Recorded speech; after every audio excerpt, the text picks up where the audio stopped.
उत्तम क्षमा मार्दव आर्जव भाव हैं, सत्य शौच संयम तप त्याग उपाव हैं। आकिंचन ब्रह्मचर्य धर्म दश सार हैं, चहु गति दुख ते काढ़ी मुक्ति करतार है। उत्तम आकिंचन्य धर्म।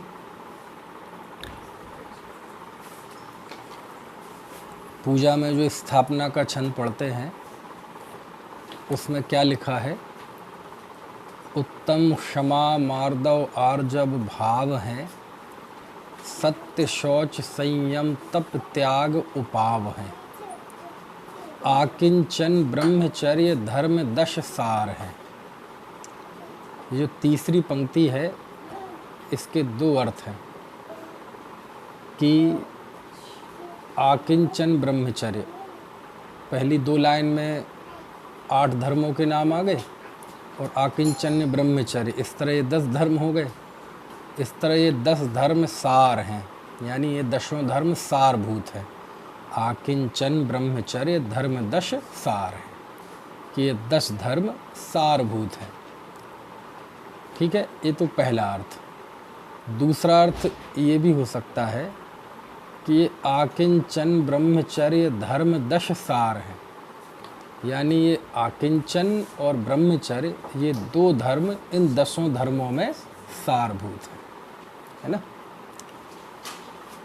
तो यदि दूसरा अर्थ लिया जाए कि आकिंचन और ब्रह्मचर्य ये 10 धर्म का सार हैं, तो इससे फिर इसका महत्व काफ़ी बढ़ जाता है।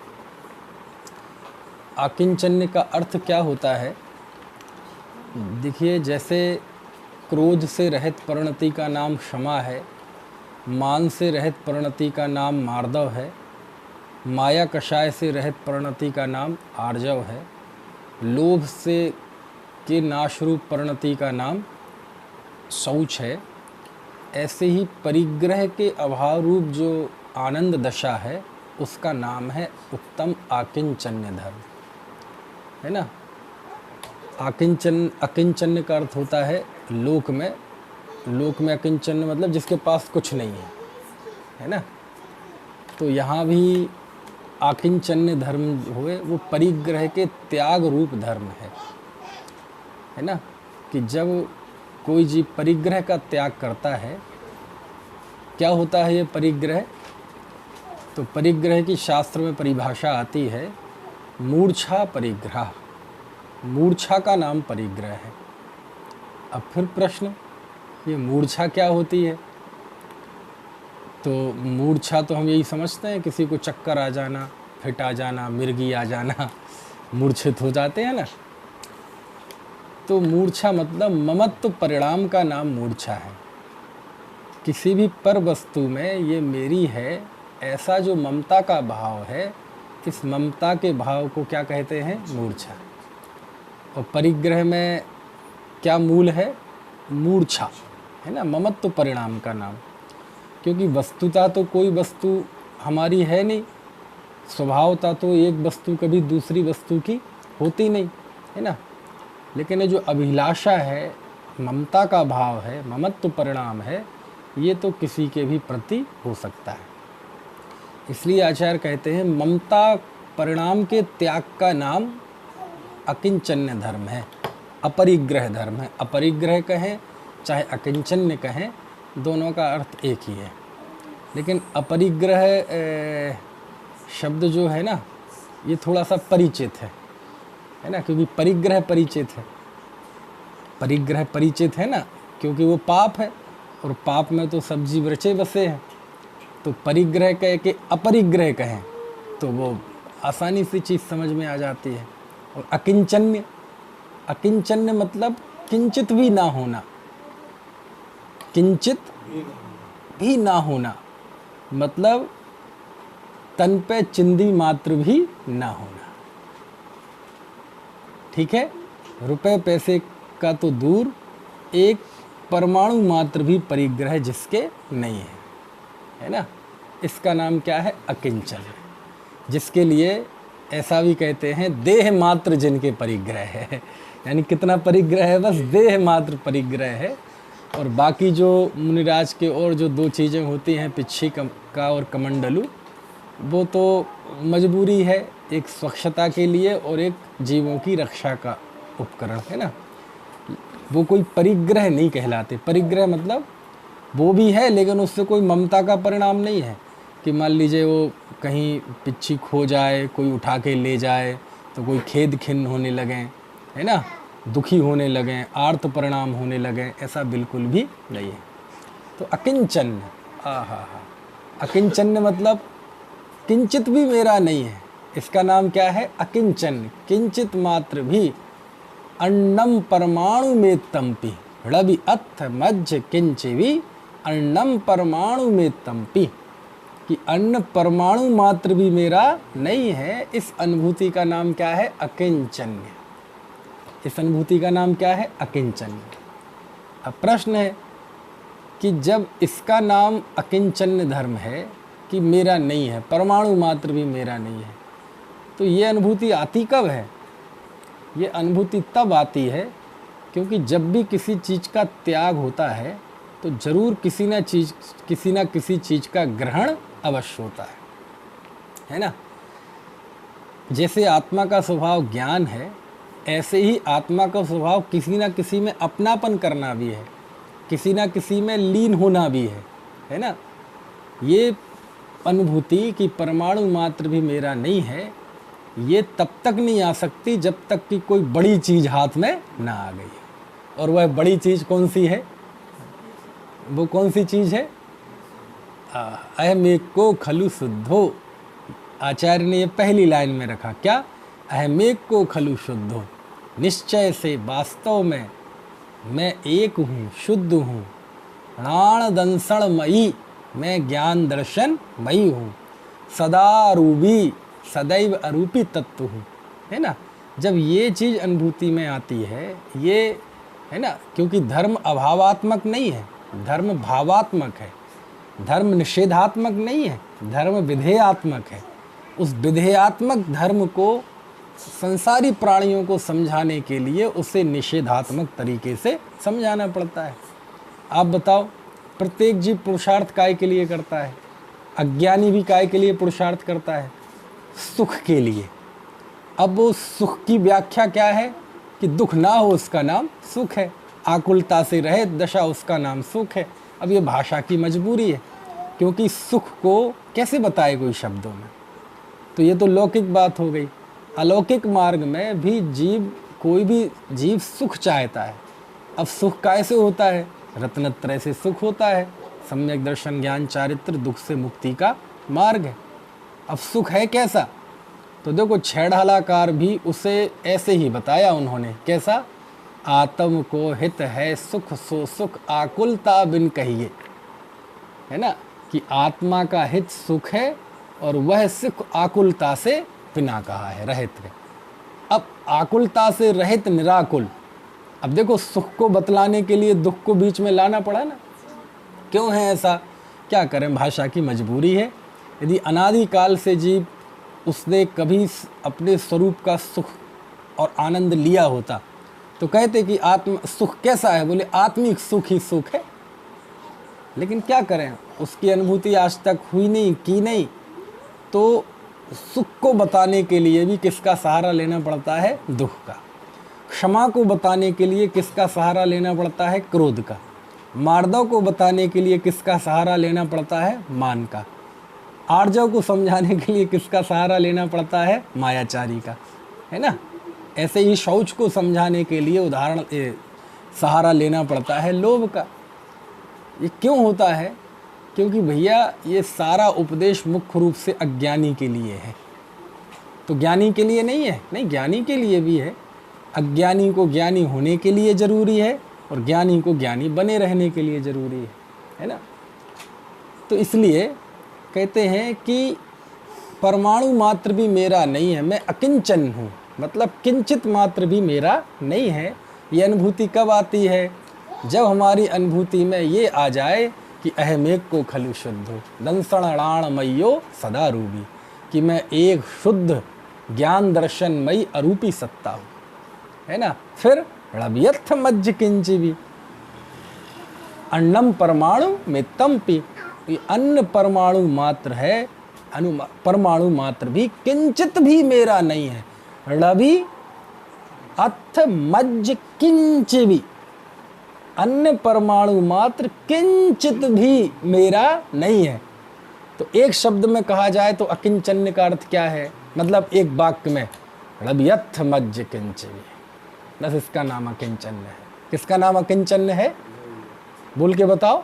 णवि, बोलो णवि अथ मज्ज किंचिवी, णव्यथ मज्ज किंचिवी, णवि अथ मज्ज किंचिवी, बस इसका नाम अकिंचन्य है। नास्ति से ये, अस्ति से अहमेक को खलु शुद्धो दंसणाण मय्यो, ठीक है, ये अकिंचन्य, ठीक है। अब ये जो अकिंचन्य धर्म है, इसकी अनुभूति किसको होती है, मैं अकिंचन्य हूँ, किंचित मात्र भी मेरा नहीं है, ये अनुभूति किसको होती है भैया, सबको ही हो सकती है। जो जीव भव्य है ना, संगी पंचेंद्रिय है, ऐसे प्रत्येक जीव को ये अनुभूति हो सकती है यदि वो पुरुषार्थ के द्वारा करना चाहे तो। अभी अपन निर्जराधिकार में नहीं पढ़ रहे थे, 208वीं गाथा आई थी ना, क्या गजब गाथा थी, कौन सी, मज्जम परिगहो जदि तदो अहम जीवदम तु गच्छेज, णादेव अहम जम्हा तम्हाण परिगहो मज्ज। सम्यक दृष्टि की अनुभूति आई थी ना, भेद विज्ञान शक्ति उसकी। मज्जम परिगहो जदि, यदि ये परिग्रह मेरा हो तो, वस्तुता तो है नहीं, हकीकत तो यह है कि ये परिग्रह मेरे है नहीं, है ना, लेकिन यदि ये परिग्रह मेरा हो तो, मज्जम परिगहो जदि, यदि ये परिग्रह मेरा हो तो, तदो तब, अहमी जीवदम तु गच्छेज, अहम अजीवत्वम गच्छेज, क्या होगा, मैं अजीब हो जाऊंगा, मैं अजीवत्व को प्राप्त हो जाऊंगा, मैं जड़पना छोड़ के क्या हो, चेतनपना छोड़ के जड़ हो जाऊंगा। क्यों, तब ये कहलाएगा कि हाँ भी परिग्रह मेरा है, क्योंकि परिग्रह जड़ है। और यदि हमने ये कहा कि ये परिग्रह मेरा है तो ये तादात्म्य स्थापित कर लिया। क्या स्थापित कर लिया, तादात्म्य। और तादात्म्य संबंध एक द्रव्य में होता है, दो द्रव्यों में नहीं होता।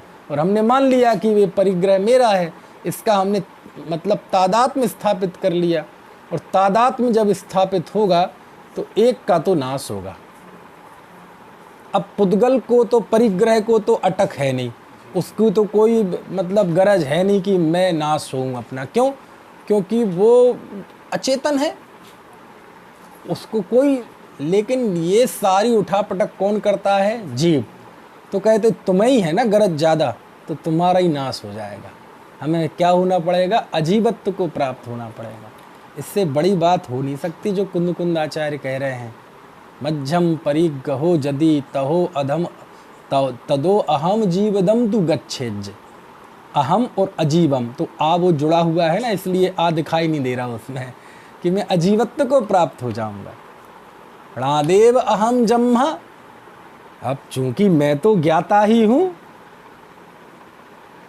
तम्हा णपरिग्रहो मज्ज, इसलिए परिग्रह मेरा नहीं है। तो ये जो परम निस्संगता की अनुभूति है, ये निस्संगता की अनुभूति ही उत्तम आकिंचन्य धर्म है। किसके होता है उत्तम आकिंचन्य धर्म, भैया ये उत्तम आकिंचन्य धर्म के वास्तविक धनी तो है ना, परिग्रह से रहित अपरिग्रह नग्न दिगंबर साधु ही होते हैं, है ना, क्योंकि उन्होंने ही परिग्रह का पूर्णतः त्याग कर दिया है। ठीक है ना। इसलिए देखो, ये देखो जरा पूजन की पंक्ति क्या लिखा है इसमें, परिग्रह 24 भेद त्याग करें मुनिराज जी, तिसना भाव उच्छेद, घटती जान घटाइए। अब वही बात है, समझाना है अकिंचन्य, लेकिन सहारा किसका लेना पड़ेगा? परिग्रह का। तो क्या लिखा है? परिग्रह 24 भेद, त्याग करें मुनिराज जी। कि परिग्रह 24 प्रकार का है ना। इस 24 को यदि दो भागों में बांट दिया जाए तो कौन कौन से हैं? अंतरंग परिग्रह और बहिरंग परिग्रह। छेड़ाला में है ना, द्विविध संग बिन शुद्ध उपयोगी, मुनि उत्तम निज ध्यानी। तो इन 24 प्रकार के परिग्रहों को वहाँ दो भागों में बांटा है। द्विविध संग, संग मतलब परिग्रह। 14 प्रकार के अंतरंग परिग्रह, 10 प्रकार के बहिरंग परिग्रह। 10 प्रकार के बहिरंग परिग्रह कौन से हैं? खेत, मकान, धन, धान्य, सोना, चांदी, दास, दासी, वस्त्र, बर्तन। ये 10 तो हैं बहिरंग परिग्रह। और अंतरंग परिग्रह, अच्छा इनके अलावा भी कोई परिग्रह होता है ना। अंतरंग परिग्रह में सबसे पहला है मिथ्यात्व। क्या है? मिथ्यात्व। अब यकीन मतलब अंदर से बताओ, आपको यकीन है कि मिथ्यात्व भी एक परिग्रह है? हम तो सोचते हैं रुपए पैसा यही परिग्रह है। कभी किसी को लगा मिथ्यात्व ये भी परिग्रह है?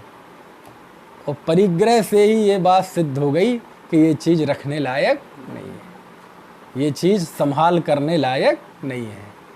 मिथ्यात्व, क्रोध, मान, माया, लोभ 5, और हास्यादि नो कषाय। कौन कौन सी? हास्य, रति, अरति, शोक, भय, जुगुप्सा, स्त्रीवेद, पुरुषवेद, नपुंसकवेद। तो ये 14 अंतरंग परिग्रह हैं और वो 10 बहिरंग परिग्रह हैं। समझ में आए ना?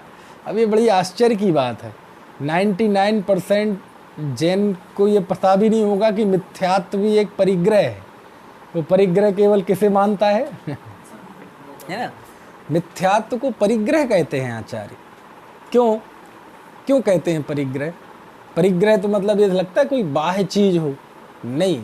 क्या करें जी, मिथ्यात्व की भी संभाल करता है। जैसे रुपए पैसे की संभाल करता है ना, ऐसी अज्ञानता की भी संभाल करता है, मिथ्यात्व की भी संभाल करता है। आप कहेंगे कैसे करता है? हमने तो नहीं किया आज तक। कैसे नहीं? सम्यक दृष्टि होने का प्रयत्न नहीं करना। क्या भाई, जैसे आप बीमार हैं और बीमारों को दूर करने का उपाय ना करें तो इसका मतलब ये है ना कि आप बीमारी को अच्छा मान रहे हैं, बढ़िया, बोले कोई बात नहीं, उसमें मुझे ज़्यादा तकलीफ नहीं है। जब बहुत तकलीफ हो जाएगी फिर जाएंगे। तो जिस चीज़ के नाश का उपाय नहीं करते हैं, इसका मतलब साफ है कि उसमें हमें अच्छा लगता है, उसकी संभाल करते हैं। तो सम्यक दृष्टि होने की कोशिश नहीं करना, सम्यक्त्व का पुरुषार्थ नहीं होना, इसका मतलब मिथ्यात्व को पुष्ट करना। समझ में आया ना?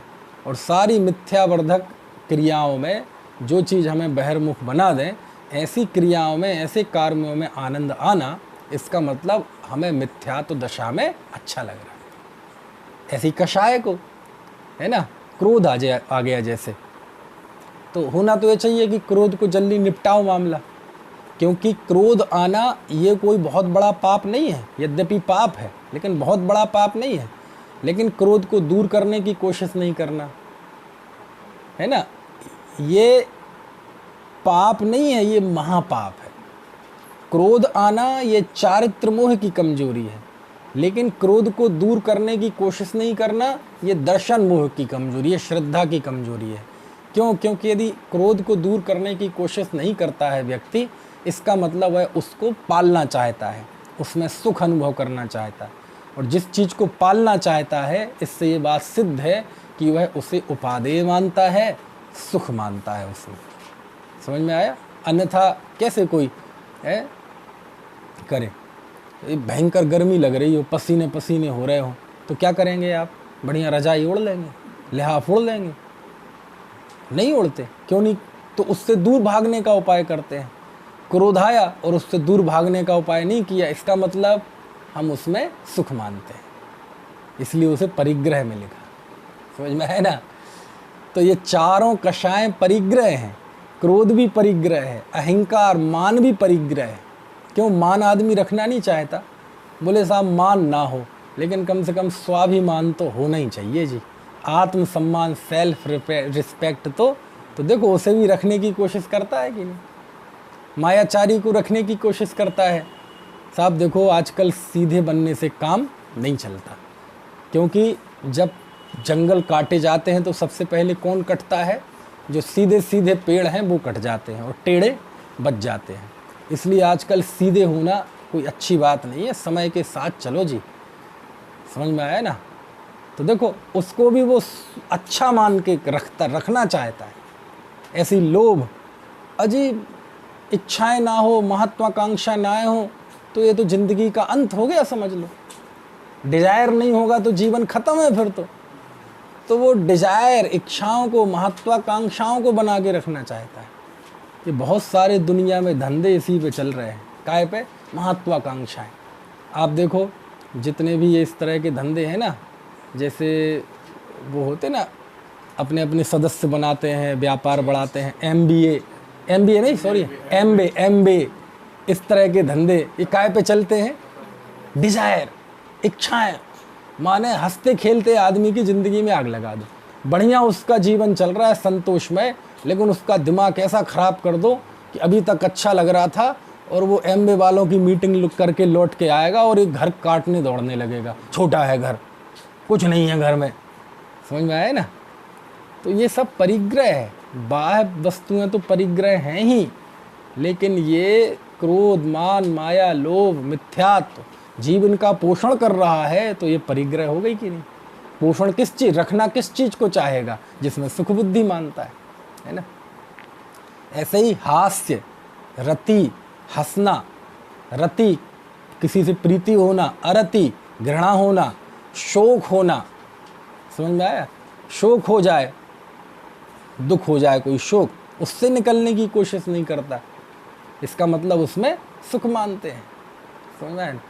शोक, भय होना, जुगुप्सा, घृणा होना, और स्त्री पुरुष नपुंसक भेद, स्त्रियों का स्त्री संबंधी भेद, पुरुष का पुरुष संबंधी भेद और नपुंसक का नपुंसक संबंधी भेद। तो ये सारी चीज़ें परिग्रह है। समझ में आया ना? है तो यहाँ कहते हैं परिग्रह 24 भेद त्याग करें मुनिराज जी। 24 प्रकार के परिग्रहों का त्याग कौन करता है? मुनिराज करते हैं। पूर्णतः त्याग तो सभी मुनिराज भी नहीं कर पाते, क्योंकि कषाय का अंश तो 10वें गुण स्थान तक रहता है। तो 10वें गुण स्थान जहाँ हो जाए, उसके बाद 11वां गुण स्थान या 12वां गुण स्थान हो, तो वहीं वास्तव में अपरिग्रह रूप दशा है, क्योंकि वहीं पे कषाय अंश का नाश होता है पूर्णतः। और उसके पहले भी मान लीजिए 6, 7वें गुण स्थान बढ़ती हैं, तो वो भी अपरिग्रही ही है, वो भी परिग्रहवान नहीं है, सूक्ष्म परिग्रह है, उसको यहाँ गौण करते हैं। ठीक। और तिसना भाव उच्छेद घटती जान घटाइए। अब तिसना भाव उच्छेद के 2 अर्थ हैं। एक अर्थ तो मुनिराज पे लगा लो कि परिग्रह के 24 भेद हैं, मुनिराज उनका त्याग करते हैं, है ना? उन्होंने तिसना भाव का उच्छेद कर दिया है। तिसना मतलब तृष्णा, तृष्णा का क्या कर दिया है? उच्छेद, नाश कर दिया है। लेकिन इसे गृहस्थ पे ज़्यादा लगाओ तो बढ़िया रहेगा। क्यों? क्योंकि उच्छेद वाली बात उनके लिए आ गई ना एक बार। कौन सी? त्याग करें मुनिराज जी, कि परिग्रह 24 प्रकार का होता है, मुनिराज उनका त्याग करते हैं। और गृहस्थ को क्या करना चाहिए? तिसना भाव उच्छेद घटती जान घटाइए, कि गृहस्थों को तो भैया तृष्णा का उच्छेद करके जिस प्रकार से भी हो परिग्रह को घटाना चाहिए। जिस प्रकार से घट सके उसे घटाना चाहिए, है ना? तो आप देखो पूजन में कितना बढ़िया है, गृहस्थ और मुनि दोनों को साथ साथ लेके चलते हैं। संयम में भी आया था, है ना? दान में भी आया था, बिन दान श्रावक साधु दोनों लहे नाही बोध को, है ना? तो ये पूजन की सुंदरता है। ठीक है। उत्तम आकिंचन गुण जानो परिग्रह चिंता दुख ही मानो, फांस तनक सी मन में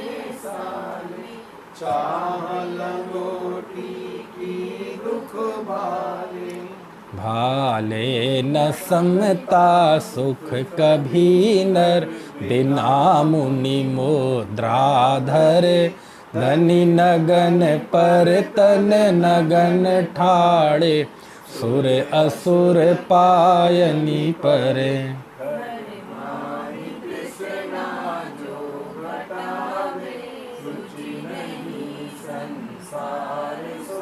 बहु धन बुराहु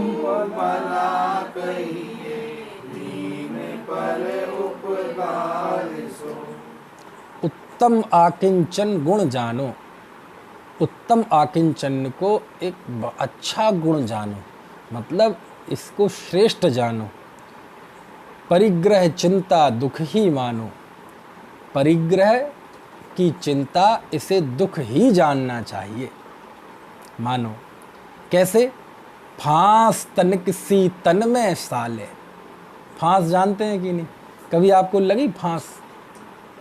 ये कभी बांस की लग जाती है या किसी लकड़ी की, वो तो कैसी सालती है। और उसके साथ एक और दिक्कत है, सालती तो है, वो ठीक से दिखाई नहीं देती कहाँ कैसे, मतलब बहुत बारीक निगाह से देखो तब पता चले फांस लग जाती है। हाथ में लगती है बहुत बार तो वो तनिक सी है, कितना बारीक, आप उसे जब सुई से निकालते कितना बारीक होता है। लेकिन अरे तन में तो छोड़ दो, आप आँख में जरा सा कुछ इतना सा बाल चला जाए तो कैसी स्थिति होती है, तो बहुत दुख देती है। ज़्यादा दूर छोड़ो, आप सौंफ खा लो या कोई चीज़ खा लो तो दांत में वो फंस जाता है और वहीं वहीं जीभ जाती है, और जब तक निकल ना जाए चैन नहीं पड़ती। लगे फिर वो सीख से निकालेंगे, है ना, वो रैपर से निकालेंगे, वो टैबलेट के वो पीछे उससे, है ना। तो फांस तनिक सी मन में तन में साले, है ना, कि शरीर में जरा सा भी फांस हो। अच्छा, एक आपको पता नहीं, ये जो घास होती ना, सूखी घास, इसका बहुत बारीक एक तिनका होता है। कभी कभार वो कपड़ों में, और ख़ास तौर से गर्मी की जो होती ना जर्सी स्वेटर, उसमें लग जाता था जब हम लोग खेलते थे बचपन में। अब क्रिकेट खेले, ये सब उतार के नीचे रखती है कभी घास को, अब वो कभी लग जाए ना तो ऐसा चुभता था, होता था, आप देखो, और पता चलता नहीं था, उसे खूब झटकार लो, खूब से देख लो, है ना। तो कहते फांस तनिक सी तन में साले, ये तो हो गया दृष्टांत। सिद्धांत क्या है? चाह लंगोटी की दुख भाले। और जो चाह लंगोटी की भी चाह क्यों ना हो, वह भी जीव को दुखी करते। क्योंकि वास्तव में तो सुखरूप अवस्था क्या है? कल या परसों वो गाथा मैंने सुनाई थी ना, रवि सिज्जदि बत धरो, जड़ सासणे जदबि होई तिथैरो, रणगो विमुख मग्गो, शेषा में उम्मग गया सब्बम। कि जिन शासन में तीर्थंकर जैसा जीव की क्यों ना हो, नग्न वस्त्रधर को कभी मुक्ति की प्राप्ति नहीं होती। कितना भी ज्ञानी ध्यानी हो, कितना भी, है ना, उत्कृष्ट उसका जीवन हो, लेकिन यदि वस्त्र सहित है तो उसकी संयम की, उसके जीवन की पवित्रता की एक लिमिट है। एक लिमिट के बाद तो उसे वस्त्रों को त्यागना ही पड़ेगा, अन्यथा वह मोक्ष में नहीं जा पाएगा। इसलिए लिखा चाह लंगोटी की दुख भाले। अब वही बात जो गाथा में आई, भाले न समता सुख कभी नर, बिना मुनि मुद्रा धरे। अरे मुनि मुद्रा को धारण किए बिना, किसको धारण किए बिना? मुनि मुद्रा को धारण किए बिना कभी जीव समता सुख की प्राप्ति नहीं करता। क्योंकि मुनि कहते ही उसे हैं जो समता सुख किसमें हो, जो समता भाव में स्थित जीव का नाम सुखी है। श्रवण बोलते हैं ना, श्रवण, और श्रवण किसे बोलते हैं? जो समता सुख में स्थित हो उसका नाम श्रवण है। जो श्रम करे उसका नाम श्रवण है। श्रम का अर्थ, श्रम का अर्थ क्या होता है? तपस्या, तपश्चरण। जो तपश्चरण करे उसका नाम क्या है? श्रम है। क्योंकि प्राचीन समय में तपश्चरण के लिए यदि कोई प्रसिद्ध था तो नग्न दिगंबर जैन साधु थे। इसलिए नग्न दिगंबर जैन साधु ये बहुत श्रम करते हैं। श्रम से मतलब क्या था? तपस्या। अब वो श्रम का अर्थ आजकल थोड़ा सा ऐसा बढ़ गया, मेहनत, पसीना पसीना हो जाना, जिम में श्रम करना, अखाड़े में श्रम करना।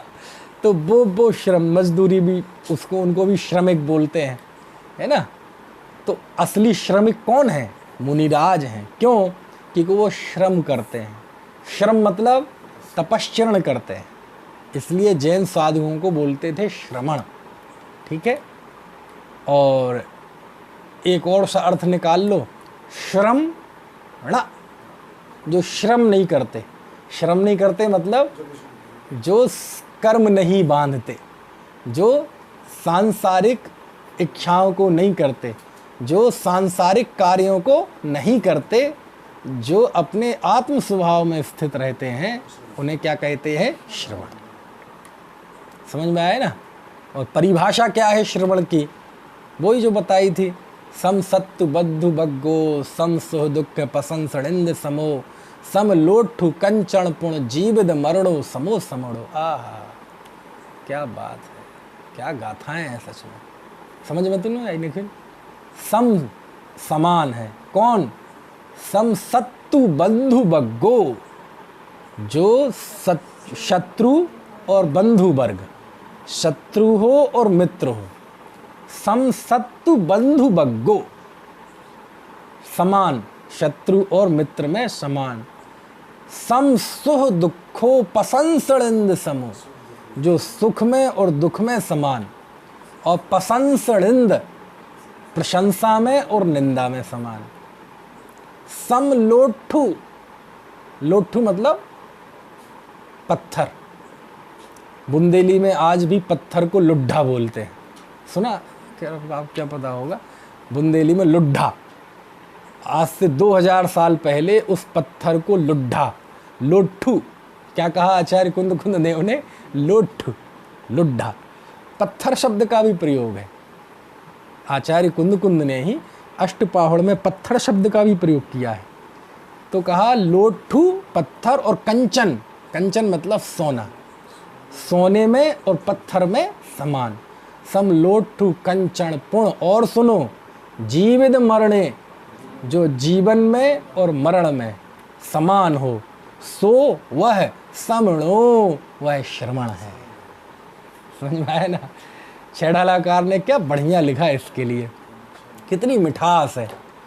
हरि मित्र महल मसान कंचन, कांच निंदन थुति करन, अर्घावतारन असि प्रहारन, मैं सदा समता धरन। आहा, गजब है। अब वो मैं डाल रहा हूँ छेड़ाला के, वो जो यहाँ अपने मंदिर में हुए थे ना छेड़ाला के प्रवचन 3 साल पहले, सारे प्रवचन रिकॉर्डेड हैं। हमने तो सोचा भी नहीं था, वो तो भाभी ने कर रखे थे अपने मन से रिकॉर्ड। तो अब वो चीज़ बन गई, मतलब संपत्ति बन गई। अब उनकी जागृति थी, भावना थी, तो उनने कर लिए। तो वो भी यूट्यूब पे 1-2 दिन में आना शुरू हो जाएंगे, एक एक करके, पूरे छेड़ाला के। बहुत अच्छी मतलब चर्चा हुई थी। कारण ये था कि सुनने वाले बिल्कुल नए थे, है ना। और छेड़ाला जैसा ग्रंथ और मंदिर में स्वाध्याय भगवान के बगल में, तो एक अपने आप में ही एक मंदिर का माहौल अलग होता है, घर का माहौल अलग होता है। तो बहुत मीठे सरस चर्चाएं आती थी उस दौरान, मुझे आनंद आता था। इसलिए नहीं कि मैं प्रवचन करता था, अब वही चर्चा तो जिनवाणी का आनंद है अपना, चाहे यहाँ बैठ के करो, चाहे नीचे बैठ के सुनो, चाहे पढ़ो, उसका आनंद है अपना एक। तो वो भी अब 1-8 दिन में मेरे समझ से कल या परसों से आना शुरू हो जाएंगे। मेरे समझ से पता नहीं 100 से ज़्यादा हैं व्याख्यान छेड़ाला पे, पूरे आद्योपांत, है ना। ठीक है। तो समता भाव किसका नाम है? जो हाँ इन सब में समान रहे। देखो ये भी समता भाव का बाहर से गणित है। अब जरूरी है कि पहले हम शत्रु और मित्र को देखें और दोनों को समान करें, है ना। ये बाहर से माप है हर चीज़ का। जैसे कहते हैं ना कि क्षमा को समझाना है तो क्रोध का सहारा लेना पड़ता है, समझाना समता भाव को है, लेकिन सहारा कैसे का लेना पड़ता है? शत्रु मित्र सुख दुख पत्थर कंचन कांच, है ना। अर्घावतारण असी प्रहारन मतलब अर्घ उतारने वाला, और असी प्रहारन तलवार से मारने, इन सब चीज़ों का उदाहरण लेना पड़ता है सारा, है ना। लेकिन हकीकत क्या है कि जब जीव अपने आत्म स्वभाव में स्थित हो तो पर वस्तु दिखेगी नहीं। पहले कोई दिखे, फिर हम उसमें भेद करें कि ये शत्रु है, ये मित्र है, फिर ये सोचे अरे कोई शत्रु मित्र नहीं है, ऐसा नहीं। अरे भेद करने का मौका ना मिले।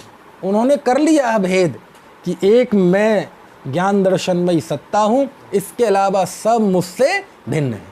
तो ये भेद विज्ञान करके जब कोई जीव अपने आत्म स्वरूप में स्थित हो गया, बस हो गया समता भाव। वो आनंद का नाम समता भाव है। शुद्धोपयोग जन्य जो आत्मिक सुख है ना, अतिशय माद समत्थम, है ना, ये जो सुख है, ये सुखानुभूति का नाम समता भाव है ना। अब बाहर दिखे ही नहीं कोई, शत्रु और मित्र का भेद ही खड़ा ना हो। भेद खड़ा ना हो मतलब जब कोई दिखेगा तब तो भेद खड़ा होगा। कंचन और कांच में भेद ना दिखे मतलब पहले दोनों दिखें फिर हम विचार करें, इसका नाम भेद नहीं।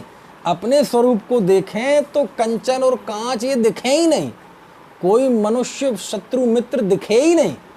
दिखने के बाद भेद करेंगे फिर नहीं है मजा, वो दिखे ही नहीं। इसका नाम समता भाव में स्थित होना है ना। इसलिए लिखा भालेन समता, कि भैया समता बिना मुनि मुद्रा के संभव नहीं है। ग्रस्त दशा में कोई सोचे कि हम मुनि जैसी समता भाव आ जाए, संभव ही नहीं है। 3 लोक 3 काल में संभव नहीं है। मुनि जैसा शुद्धोपयोग कोई सोचे ग्रस्त दशा में हो जाए, 3 लोक 3 काल में संभव नहीं है। समझ में आए?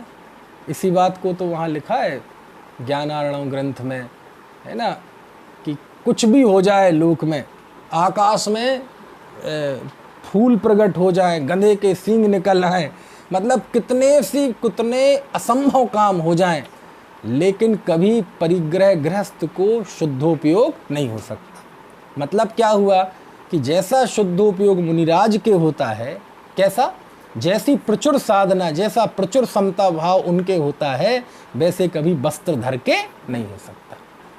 समझ में आया ना? वैसा नहीं हो सकता। उनको उनकी कैटेगरी का होगा, ग्रस्त को ग्रस्त की कैटेगरी की शुद्धता होगी, है ना, उन जैसा नहीं हो सकता। और मोक्ष मार्ग का साक्षात कारण क्या है? मुनि की विशुद्धता। क्योंकि मुनि अवस्था में जो शुद्धता है, जो शुद्धोपयोग है, उसी से मोक्ष होगा, है ना। ग्रस्त जन्य जो अवस्था है वो तो ग्रस्त अवस्था त्यागेगा, मुनि होगा तब उसे मोक्ष होगा, है ना। इसलिए लिखा भाले न समता सुख कभी नर, बिना मुद्री मुद्रा धरे, है ना। धनी नगन पर तन नगन ठाणे, सुर असुर पायनी परे। धनी नगन पर तन नगन ठाणे। नगन क्या होता है? ये नग होता है ना, नग मतलब होता है पहाड़। नग मतलब क्या होता है? पहाड़। नग मतलब वो जो हम पहनते हैं हीरा मोती, वो नग नहीं। यहाँ नग मतलब होता है पहाड़, और नगन यानी ये ब्रज है ना, तो पहाड़ों पर, है ना, पहाड़ों पर उसको कहते धनी नगन पर, मतलब पहाड़ों पर तन नगन ठाणे। पहाड़ों पर नगन तन मतलब अब छंद की अपनी सेटिंग है, अनुप्रास है ना, जो पहाड़ों के ऊपर, है ना। 2 नगन है लेकिन एक नगन का अर्थ क्या है? हाँ, ये यमक अलंकार कहलाता है। एक नगन का अर्थ है पहाड़ और दूसरे नगन का अर्थ है नग्नता, दिगंबरत्व। तो धन्य है जो नगन के ऊपर, पहाड़ों के ऊपर नग्न ठाणे, बैठे नहीं, क्या लिया? ठाणे। ठाणे क्यों लिया? बैठे क्यों नहीं लिया? एक ठाणे कायोत्सर्ग मुद्रा कहलाती है ना, ऐसे दोनों खड़े हाथ लटका के ऐसे खड़े होना, इसको बोलते कायोत्सर्ग मुद्रा। कौन सी मुद्रा? कायोत्सर्ग मुद्रा। और एक कायोत्सर्ग मुद्रा का बड़ा गुणगान किया है शास्त्र में। हमेशा कायोत्सर्ग मुद्रा में हाथ शरीर से अलग होते हैं, ऐसे कभी चिपके नहीं होते, मूर्ति में हालांकि चिपके बना देते हैं, कभी वो ऐसे घुटना और उसके बीच में जोड़ भी लगा देते हैं, अब वो मतलब स्थापत्य के हिसाब से मजबूती बनी रहे इसलिए है। लेकिन काय उत्सर्ग मुद्रा ऐसे हाथ लटके हुए और शरीर से अलग ऐसे होती काय उत्सर्ग मुद्रा। और ये काय उत्सर्ग मुद्रा काय की प्रतीक होती है पता है? ये कृत होने की मुद्रा है। काय उत्सर्ग मतलब जिसने शरीर के प्रति ममत्व का पूरी तरह से त्याग कर दिया है, ऐसा काय उत्सर्ग। आपको देखो, हर चीज़ के बाद काय उत्सर्ग क्यों करते हैं? पूजा के बाद काय उत्सर्ग, स्वाध्याय के बाद काय उत्सर्ग, हर चीज़ के बाद काय उत्सर्ग, सामायिक में भी काय उत्सर्ग, भक्ति में भी काय उत्सर्ग, हर चीज़ में काय उत्सर्ग क्यों? जिसे हम 9 बाण ओंकार मंत्र बोलते हैं, वो 9वां प्रतीक है, वो काय उत्सर्ग कहलाता है। क्यों?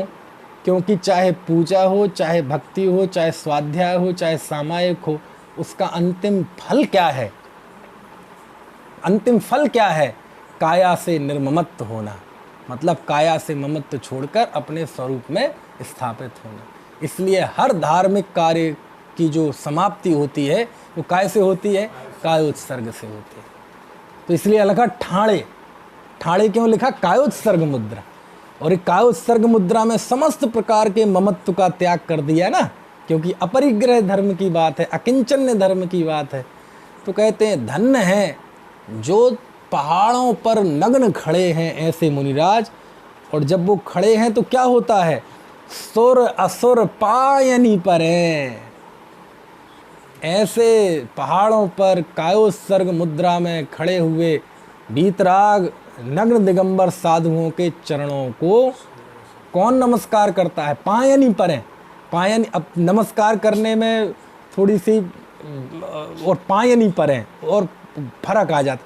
पायनी पर है मतलब बिल्कुल चरणों के दास, समझ में आया ना? विनम्रता और ज़्यादा बढ़ जाती है ना? एक तो होता है चरण स्पर्श, पैर छूना, और ये कहते भैया हम तेरे पाँव पड़ रहे, मतलब बिल्कुल शरणागत। पाया नहीं पड़ने में कौन सा भाव है?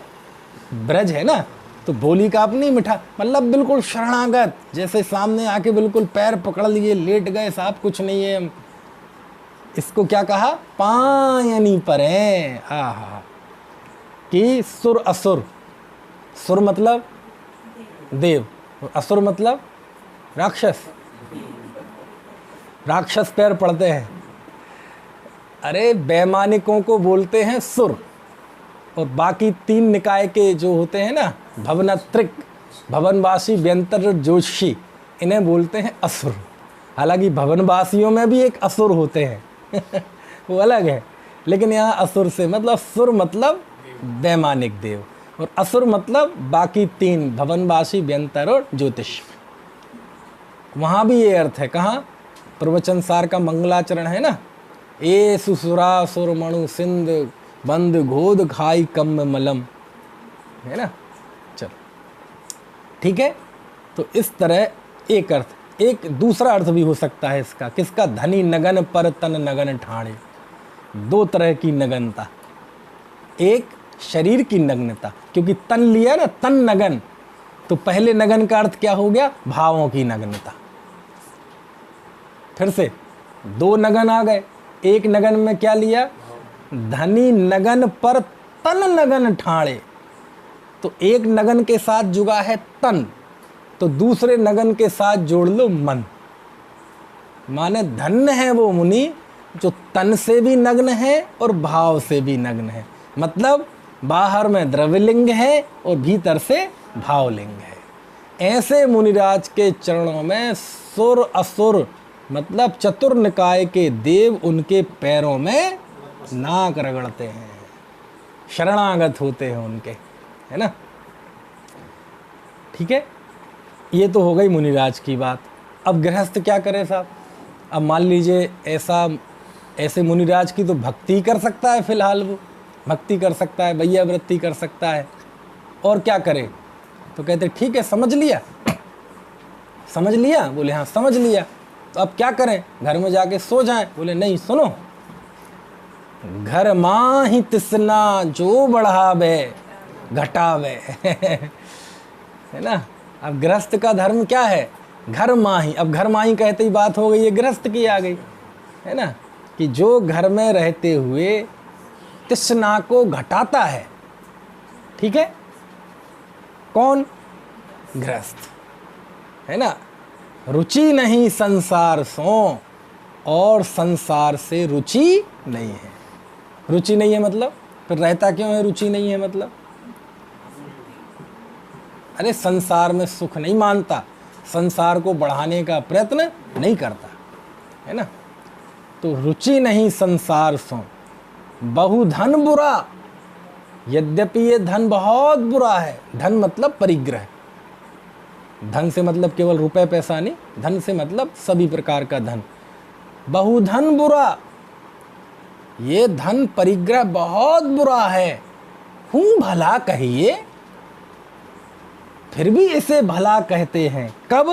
लीन पर उपगार सो, जब ये ही धन लीन पर उपगार सो, दूसरे के उपकार में लीन होता है ना, मतलब दूसरे का उपकार जब इस धन के द्वारा करते हैं तो हूँ भला कहिए, तो फिर इस धन को भला भी कहते हैं। लेकिन ये कब होगा?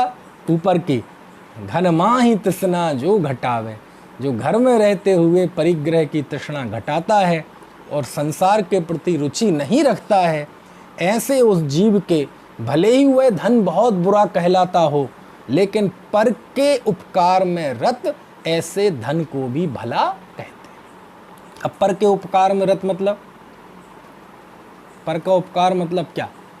अब पर के उपकार का तो कुछ भी समझ लो भाई। धार्मिक क्षेत्र में तो दान 4 प्रकार 4 संघ को दीजिए, है ना, तो उत्तम त्याग में, और बाकी और भी लोकोपकार कोई भी हो, है ना।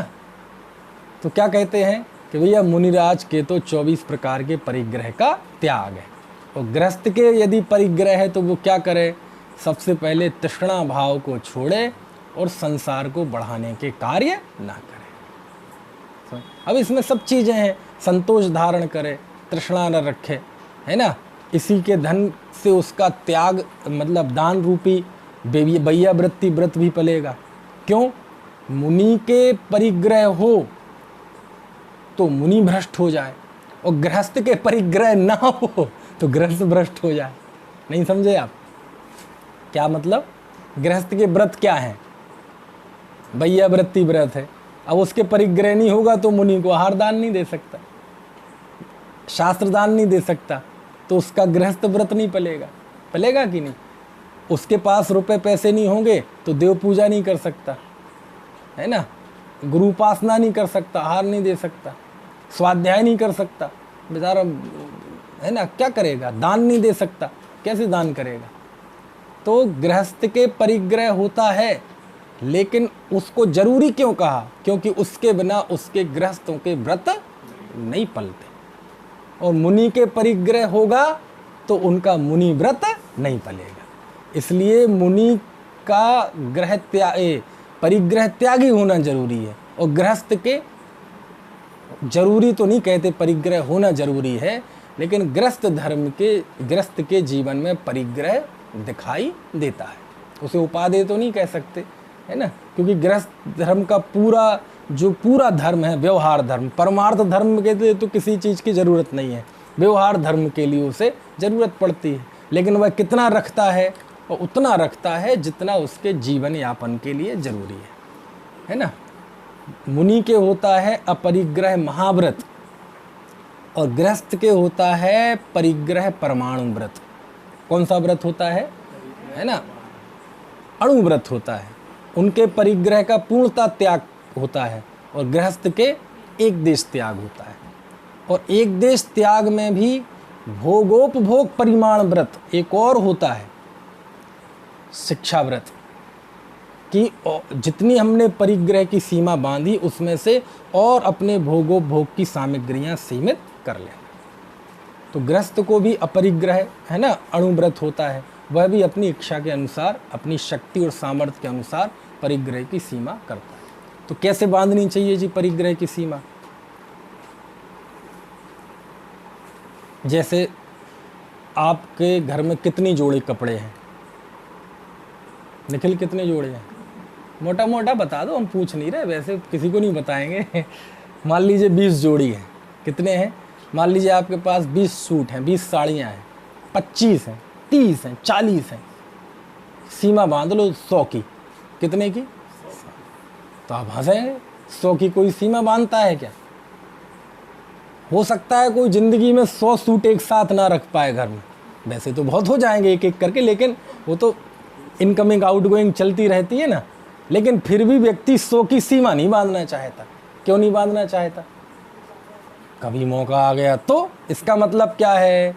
उसके पास भले ही 10 हों, लेकिन इच्छा अभी अनंतों की है।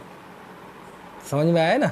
और किसी ने सीमा बांध ली कि हम 100 सूट से ज़्यादा नहीं रखेंगे, तो उसका मतलब क्या हुआ कि 100 सूट से ज़्यादा जिनका त्याग कर दिया, उस संबंधी आपको महाव्रत हो गया। क्या हो गया? समझ में आ रही बात? मान लीजिए किसी ने एक घर में रहता है, बोले नियम ले लो कि हम जिंदगी में 2 घर से ज़्यादा नहीं रखेंगे, 2 हैं भी नहीं लेकिन रखेंगे नहीं, वो नियम नहीं ले रहे। और नियम ले लिया ना, जितना है उससे ज़्यादा का ले लो। मान लीजिए 2 घर का ले लिया, तो 2 घर के अलावा बाकी दुनिया में करोड़ों अरबों खरबों अनंत पदार्थ हैं, उनकी आसक्ति का जो पाप है वो उसी समय से लगना बंद हो जाता है। परिग्रह परिमाण व्रत का बहुत महत्व है। गृहस्थ धर्म भी बहुत महान है यदि उसको उस तरह से जिया जाए। मुनि के सामने तो कुछ नहीं है, लेकिन गृहस्थ को गृहस्थ के दायरे में देखा जाए। समझ में आया? कोई निर्णय ले ले, हम 2 गाड़ी से ज़्यादा नहीं रखेंगे, 2 कारों से, भले ही 2 हो ना, लेकिन 2 का नियम भी ले लिया ना, तो बाकी कारों की आसक्ति का जो निरंतर पाप लगता है वह उसी समय से बंद हो जाता है। क्यों? पाप वस्तु का नहीं लगता, पाप लगता है आसक्ति का। काय का? आसक्ति का। ये गृहस्थ में जो व्यक्ति विवाह करता है, स्वदारा संतोष व्रत, अणुव्रत क्यों कहा है इसे? क्यों विवाह की अनिवार्यता क्यों बताई यदि मुनि ना बन पाओ तो? क्यों?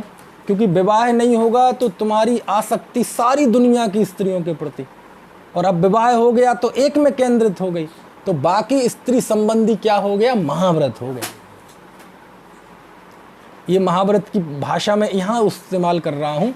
इस भाषा का इस्तेमाल गुण व्रतों के विषय में है कि जिसने दिग्व्रत देशव्रत वगैरह होते ना, कि हमने बांध लिया कि हम जीवन भर इस एरिए से बाहर नहीं जाएंगे 10 दिशाओं में, तो उसके बाहर संबंधी उसे महाव्रत है। बात समझ में आ रही कि नहीं? सामायिक वाले जीव को उतनी देर के लिए महाव्रती कहा था कि नहीं? तो गृहस्थ के नियमों को महिमा मंडित करने के लिए, प्रोत्साहित करने के लिए उन्हें महाव्रत भी बोलते हैं अपने अपने दायरे में।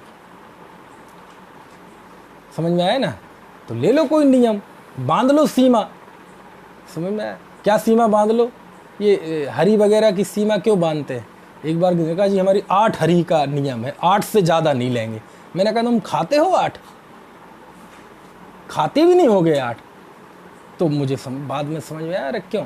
बोले 8 का भी लिया तो लिया ना, बाकी जो लाखों प्रकार की वनस्पतियां हैं, बिना खाए ही उसकी खाने का पाप लग रहा था, लगातार पाप लग रहा था, अभिरमण रूप पाप लग रहा था, वो उसी समय ब्रेक हो गया। यानी हमारे हाथ पैर में इतनी ताकत नहीं है कि हम बहुत बड़े पाप कर सकें। और जैनी तो क्या करेगा बेचारा, पानी छना। कोई भी नरक में जाता है, 7वें नरक में हाथों से पाप करके नहीं जाता। हाथ पैरों में इतनी ताकत कहाँ है कि इतना बड़ा पाप करें कि हम 7वें नरक में चले जाएं। हर जीव आसक्ति से जाता है। कैसे जाता है? वो तंदुलमक्ष ने आसक्ति तो की थी कि मैं होता तो सारा गप कर जाता। कुछ बात समझ में आ रही?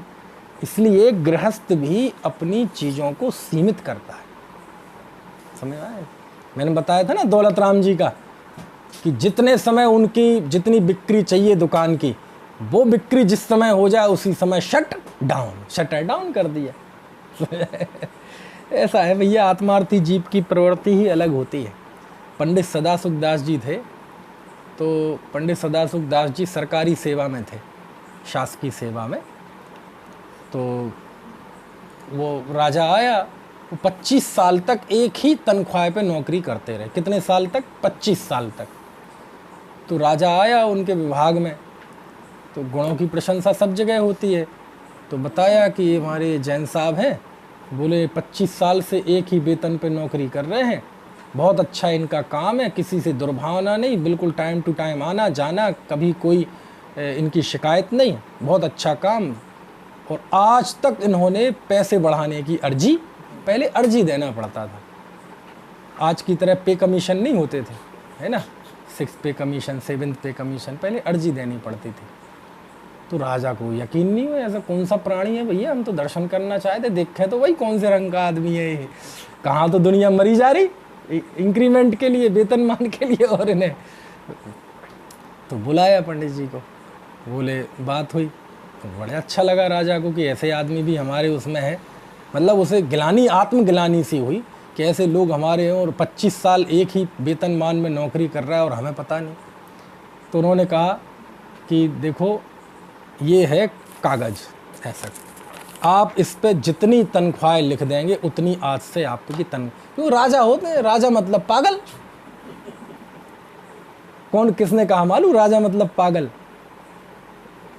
अरे आपको क्या बताएं, हमारे जो एक जैनियों के बहुत बड़े महाकवि हुए हैं, उनका नाम है कवि पुष्पदंत, और उन्होंने महापुराण लिखा है। एक महापुराण तो जिनसेनाचार्य ने लिखा और आधा गुणभद्राचार्य ने, वो लिखा संस्कृत में, अपभ्रंश भाषा में महापुराण महाकवि पुष्पदंत ने लिखा है, और किसी ने पुष्पदंत को हिंदी का पहला कवि भी माना है। तो वो थोड़े खपट टाइप के थे, उनकी मतलब वो राजाओं वाजाओं से दबते नहीं थे, तो वो कहते थे ये राजा मतलब बेवकूफ़, पागल, मेरे इनको कुछ अकल नहीं होती।